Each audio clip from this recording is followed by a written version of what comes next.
जितनी भी आत्माएं हैं, कीट, पशु, पक्षी, पतंगे, मनुष्य, देवताएं, राक्षस, उन सब आत्माओं के बीच में एवर प्योर कौन है?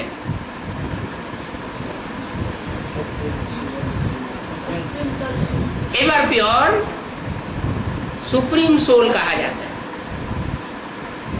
उसकी एवर प्योरिटी का प्रूफ क्या है? अमोघ वीर। जो शास्त्रों में देव देव महादेव कहा जाता है, उस महान के महान देवता, 33 करोड़ देवताओं में 3 देवताएं मुख्य महान, और उन तीनों में महान देव देव महादेव। उनकी ये शिफ्ट गाई जाती है आज तक भी। शिव शंकर भोलेनाथ,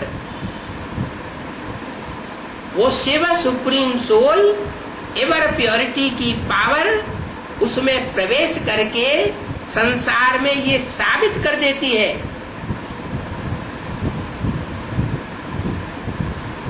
कि उससे ज्यादा पवित्र दुनिया में कोई भी नहीं।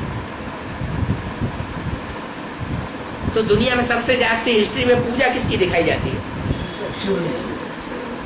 देवताओं की भी उतनी पूजा नहीं दिखाते, शिवलिंग की सबसे ज्यादा पूजा होती है। अच्छा, वो तो निराकार की यादगार हो गई, जिसको हाथ पांव नाक कान नहीं है।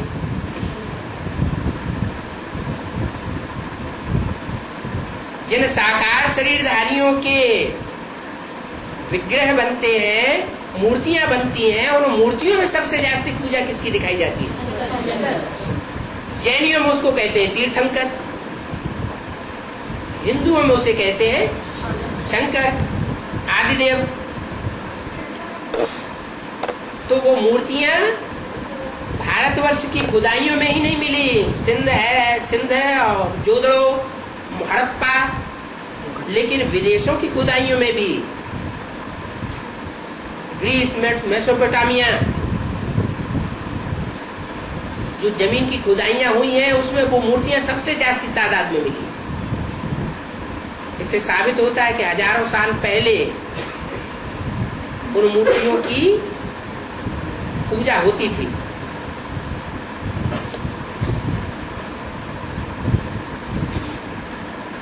वो पूजा इस बात को साबित कर रही है कि उनमें पवित्रता का भंडार था। सबसे ज्यादा लिंग मूर्तियां मिली हैं। उन लिंग मूर्तियों में नाक, आंख, कान भी बनाए देते हैं। माना वो सुप्रीम सोल कोई जन्मण के चक्र में आने वाली आत्माओं में से किसी विशेष आत्मा में प्रवेश करके एक पार्ट बजाता है कर्मेंद्रियों से। जिन कर्मेंद्रियों से पार्ट बजाता है, उनमें लिंग को मुख में आंख, नाक, कान दिखाई देते हैं। फिर भी वो सारा ही लिंग रूप में दिखाए जाते हैं। क्यों? हाथ पांव क्यों नहीं दिखाते? कर्मेंद्रियां क्यों नहीं दिखाई जाती? कर्मेंद्रियों के रूप में अगर दिखाया जाएगा तो सिर्फ लिंग दिखाया जाएगा। हाथ पांव क्यों नहीं दिखाते? टांगे क्यों नहीं दिखाते? बाह क्यों नहीं दिखाते? क्योंकि उसने जो पार्ट बजाया है मनुष्य सृष्टि को समझाने के लिए कि एवर प्योरिटी क्या चीज है, और वो एवर प्योरिटी प्राप्त करने में 33 करोड़ देवताएं नंबरवार हैं। बाकी मनुष्य सृष्टि तो इस बात को पहचानती ही नहीं, जानती ही नहीं कि घर गृहस्थ में रह करके पवित्रता देवताओं ने कैसे प्राप्त की। वो लिंग मूर्तियां वो यादगार बनी हुई है।